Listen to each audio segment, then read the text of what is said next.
ଅଭିରା ପୂର୍ଣ୍ଣମୀ ରାତିରେ ଆମେ କୋଉଠିକି ଗଲୁ ପୂଜା କରିବା ପାଇଁ। ଘଟଣା କଣ କହୁଛି ଚାଲନ୍ତୁ। ଜୟ ଜଗନ୍ନାଥ। ହେଲା ସାଙ୍ଗମାନେ, ଆମେ ତିନି ମାଙ୍କଡ଼ ବାହାରି ଗଲୁ ମେଳା। ହଁ ସାଙ୍ଗମାନେ, ମେଳା। ତ ରାସ୍ତାରେ ଗଲାବେଳେ ଗେଟ୍‌ଟା ପଡ଼ିଯାଇଥିଲା। ତ ସେଇଠି ମୁଁ ଟିକେ ଜହ୍ନମାମୁଁ ସାଙ୍ଗରେ କଥା ହଉଥିଲି। ଠିକ୍ ସମୟରେ ଟ୍ରେନ୍‌ଟା ଆସି ପୁରା ଡିଷ୍ଟର୍ବ କରିଦେଲା। ହଉ ଚାଲନ୍ତୁ ଆଗକୁ ଆଗକୁ କଣ ହଉଛି ଦେଖନ୍ତୁ। ପୁରା ଅନ୍ଧାର ରାତି, ବିଲ ରାସ୍ତା ଦେଇକି ଆମେ ଯାଉଛେ। ରାସ୍ତାରେ ପଡ଼ିଗଲେ ପଞ୍ଚମୁଖୀ ହନୁମାନ ମନ୍ଦିର। ମୁଁ ବହୁତ ଖୁସି ହେଇଗଲି, କାହିଁକିନା ମୋତେ ବହୁତ ପସନ୍ଦ ହନୁମାନ ଠାକୁର। ତ ଟିକେ ସେଠି ପ୍ରଣାମ କରିକି ଆଗକୁ ଗଲୁ। ଆରେ ବାବା, ଏନ୍‌ଏଚ୍‌ରେ ଏତେ ଭିଡ଼ କଣ ପାଇଁ? ଗାଡ଼ି ମଟର ସବୁଠି ଲାଗି ରହିଛନ୍ତି। ଆରେ 5 ଟଙ୍କା ପାଇଁ ବହୁତ ଭିଡ଼। ହଁ ସାଙ୍ଗ, ଚାହା ପାଇଁ ଏତେ ଭିଡ଼। ଏଇଟା କୋଉ ଜାଗା କହିପାରିବେ?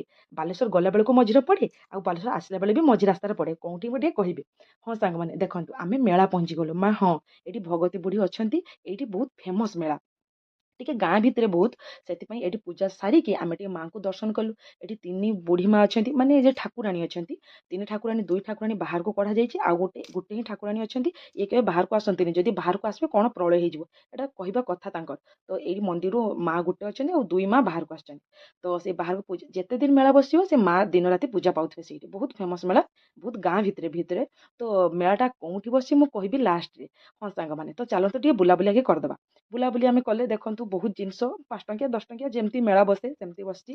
ତ ଆମେ ବୁଲାବୁଲି କଲୁ, ଜିନିଷପାତି ବି କିଛି କିଣାକୁଣି କଲୁ। ତ ଆଗକୁ ଆଗକୁ ଚାଲନ୍ତୁ, ଆଉ କଣ ହଉଛି।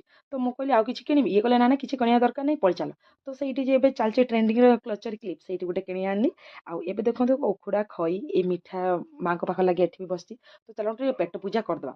ପହଞ୍ଚିଗଲେ, ଯେହେତୁ ଏଠି ମାଙ୍କ ପାଖରେ ଯେହେତୁ ମେଳାଟା ବସିଛି, ତ ସବୁ ଏଠି ଭେଜ୍, ନନଭେଜ୍‌ର କିଛି ପ୍ରଶ୍ନ ହିଁ ନାହିଁ। ତ ଆମେ ଚାଉମିନ, ଧୋସା, ଭେଲପୁରୀ, ମଞ୍ଚୁରିଆନ୍ ଆଉ ଆଇସ୍କ୍ରିମ୍ ଲାଷ୍ଟରେ ଖାଇକି ଆମେ ଗଲୁ।